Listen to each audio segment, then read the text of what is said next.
been trying forever. He's going to bring up so many daddy issues. I'm Uh-oh. able to say good morning, former GOP Congressman David Jolly. Hello, David.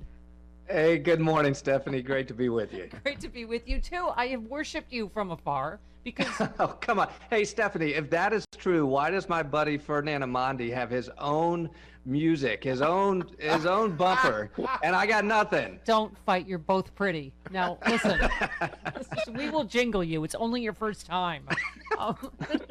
But, I mean, I joke you bring up my daddy issues, but my dad ran for, vice president with Barry Goldwater, was chairman of the Republican Party, was a Nuremberg prosecutor. He's been gone, David, since 83. But this is not only not Goldwater's party, it's not, they would have to, the Arizona GOP would have to censure Barry Goldwater now, right, along with Cindy McCain and everybody else, wouldn't they? Yeah, you're absolutely right, Stephanie. And I think there's a nuance that we've got to pay attention to, which is the fights we used to see within the party, within the GOP, over moderates and conservatives, and could the party be a big tent party? That big tent conversation was had on the ideological spectrum, right? Is there room for New England Republicans, moderate Republicans, and Newt Gingrich conservatives? That's fine. We see that ideological conversation happen within parties all the time. Democrats had their own just after the election between the AOCs and Spanberger. What is different in today's Republican Party is they're trying to coalesce a big tent, not around ideologies, but around differing opinions on defense of democracy and on the fundamentals of democratic principles. And in that's where they're losing the American people. Now, I would say, unfortunately, they don't suffer from an electoral crisis. They're as competitive as they've ever been. They lost in November, but they're performing very strong. But they do suffer from an identity crisis that if they don't get their hands around this, I don't think they're going to recover from it. They can't expand the coalition from where they are now. Well, as you know, Michael Steele brings up my daddy issues because my dad was chairman of the Republican Party. But you, as a congressman, my dad was a congressman for 14 years. And it is hard to, you actually said that. You said this impeachment presents what is really an existential question for the identity of today's GOP. That's right. The party will survive, even be competitive going forward. See, that's the part where I hate you again.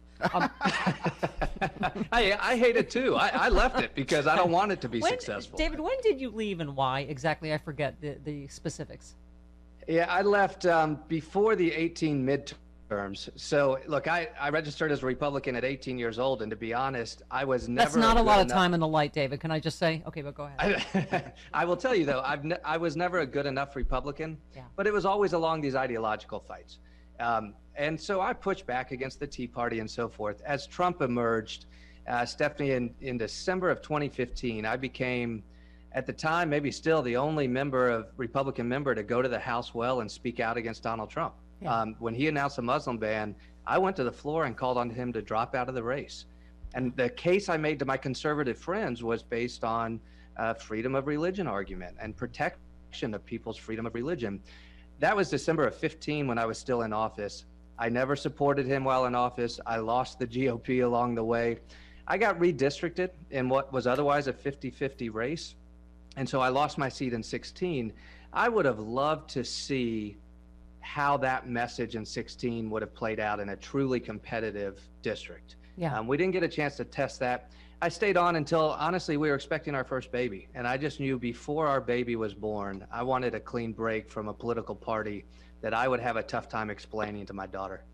Are the little Jollies, in fact, jolly? Or are they? She is. I got to tell you a little jolly thing. Just before coming on, my studio camera broke down, so I'm with you on a laptop. And you know how it works in this COVID environment. The only place where I could find the right height for my laptop was on our baby's high chair. So I'm sitting in front of our baby's high chair on this laptop. Says everything you need to know about your former party. That's right. They're all screaming from a high chair. Yeah. But the rest of your tweet is GOP's very identity rests on the behavior of today's Republican senators. Their actions will forever define today's GOP. And yesterday we only got one of them, but David, at 60% almost for Donald Trump's conviction and not, being able to run for office before this trial started, I keep saying, don't expect them to do the right thing because it's the right thing, but don't underestimate their cowardice. If public opinion moves to such a degree and this trial is as strong as it appears to be from yesterday, what do you think? I'm a never say never gal. Yeah, look, they're getting rewarded at the ballot box by continuing down this road, and so they're going to do the things that continue to get them elected. But in my tweet, when I said an identity crisis that will be decided by the behavior of today's Republican parties, I mean that in a very serious way. You know, it is easy in a partisan environment. We're always very reflexive. Even the work I do on TV and some of my fellow Never Trump colleagues, I say this about my friend Rick Wilson, but I always try to keep it in the John Meacham lane, not in the Rick Wilson lane, right? Rick's great at the outrage. I try to provide the historical context because I've worked with the House for 25 years. I do believe in a historical context, what the Republican senators do right now in this moment will define the identity of the Republican Party. Again, they will make the case electorally about that identity, but for Republicans to look the other way after the events of January 6th, where we know the elements of the case are there. The president laid the predicate with the big lie. He issued the invitation to come to Washington on January 6th, a date that Americans otherwise wouldn't have ever contemplated. And then on January 6th, he went to the crowd and said, no, now go to the Capitol with strength. Yeah. Those are the three elements of impeachable conduct. And if Republicans decide they're going to look the other way and wrap their defense around process, it's going to be a stain on the GOP for a generation. Yeah. You know, I was just talking to, among others, you know, Barb McQuaid and Malcolm Nance about this, just one in particular. Indicted MAGA rioter Jenna Ryan now admits that Trump lied to her about the 2020 election being stolen. I bought into a lie, and the lie is the lie. It's embarrassing. I regret everything. And she was the one who said, I listened to my president who told me to go to the Capitol. I was displaying my patriotism. That's right. Again, I don't know legally, David, how they can use, obviously, all of these people who not just were screaming on video that we saw yesterday, but are saying in court, Trump told me to go. That's right. But, you know, also how many of these people are going to be rescued, like this woman, by their friends or family, or come back to reality, these QAnon people, to finally, because you and I are like, how can they not see this guy's a liar and a con man? But it seems like some of them are. I mean, granted, they're being prosecuted now. I mean, the irony are these are all the people screaming freedom, right? And they're trying to take your freedom away. Well, now literally they're going to lose their freedom. They're going to jail. They're going to lose their families. They're going to lose their careers. They're going to lose their freedom because they believe Donald Trump. And Stephanie, this tide's going to be turned one click at a time, right? We're not going to expect our American culture to wake up tomorrow and have this mea culpa that, oh, how'd I get enraptured by Donald Trump and QAnon? But in terms of one click at a time, part of it is sending these people to jail, prosecuting them for criminal activity that they might claim they were innocent and getting sucked into, but sorry, you're an adult who acted with a rational mind to follow an irrational person. And then the other consequence that we saw just last week came from Nancy Pelosi and the Democrats against Marjorie Taylor Greene. The reason that was important was not a Republican Democratic move. It was because our FBI, going back to 2019, has said the conspiracy theory groups that fuel white nationalism are the greatest domestic threat we face right now. It's the conspiracy theory groups. So we're faced with this national security threat that Republican leaders have ignored. And what Nancy Pelosi did with the power of the House of Representatives last week is say, in 2021, the House of Representatives is going to push back on these conspiracy theory groups that our national security agencies have said are creating a threat. Yeah. It is an incremental move, but they are moves that we have to see continue to be executed consistently. I mean, David, speaking of you bringing up my daddy issues. Oh, God. But when my dad was chairman of the RNC, David, they dealt with the John Birchers. He dealt with the John, you know, but is it me or is it not about party? It's just, have people gotten crazier? Has Donald Trump enabled people to be crazier? I just can't imagine my dad putting up with the Marjorie Taylor Greenes when he was RNC chair. I mean, they're not, it's beyond partisanship. They're crazy people. Look, Republicans have decided to double down on a coalition that is not expanding. And so when they engage in democracy rigging through closed primaries and gerrymandering reform and all these other non-reform to gerrymandering, what they are doing is they're trying to secure the last few voters they have. The Republican Party will never be a party that gets over 50% in a national vote if they continue down this road, but they don't see a way out of it because they have failed to moderate their ideology. Right? Look at their response when they had the reins of power. When I was there, one of my great frustrations What'd they say on healthcare? Well, we're not going to do anything. On immigration, we're not going to do anything. On taxes, sure, we'll implement disparate tax cuts because that favors our ideology.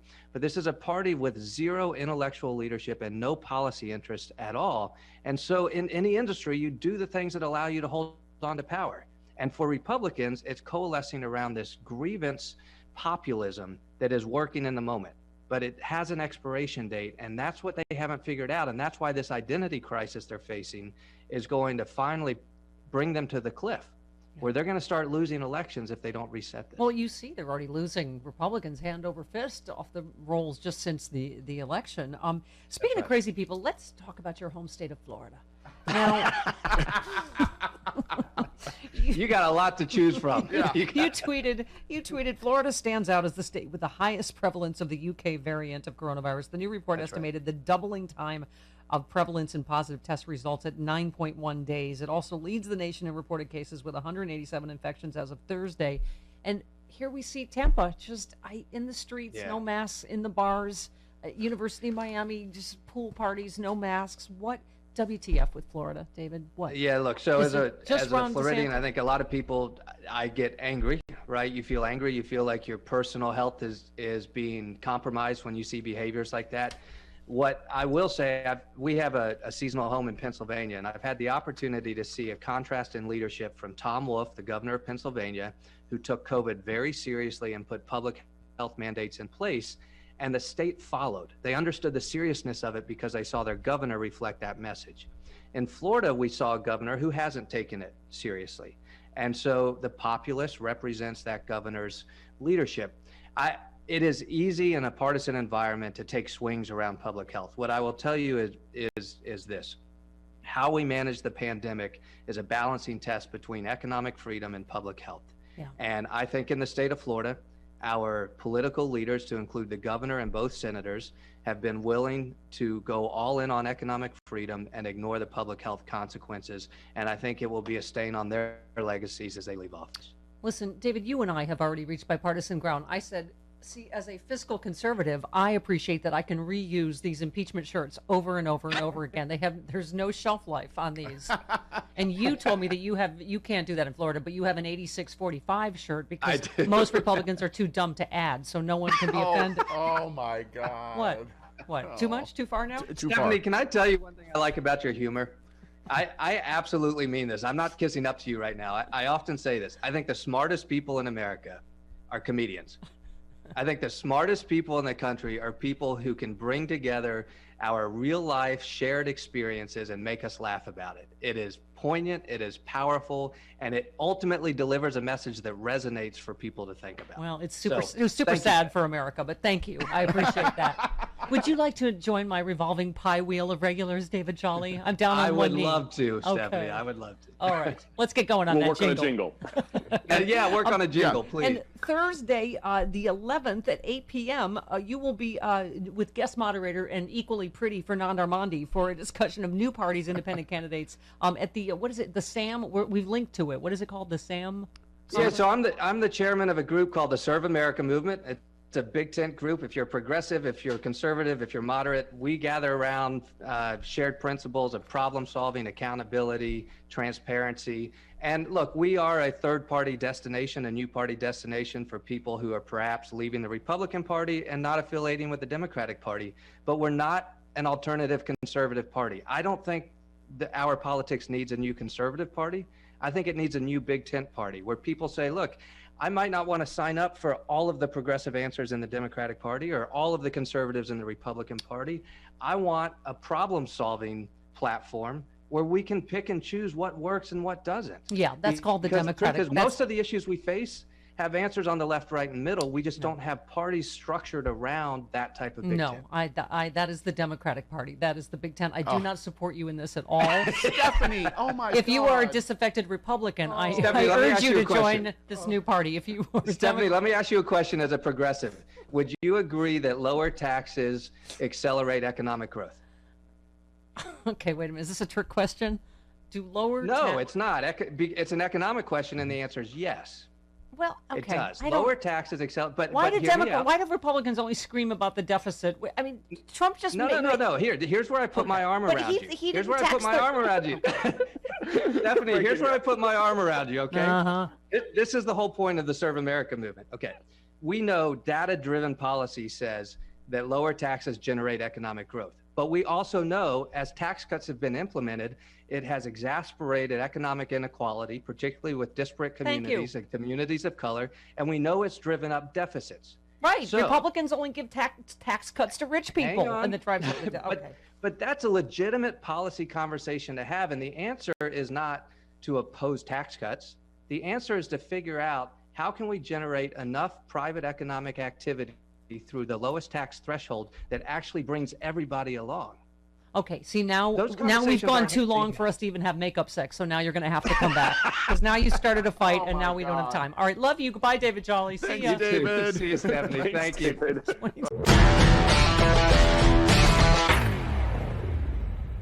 Ow.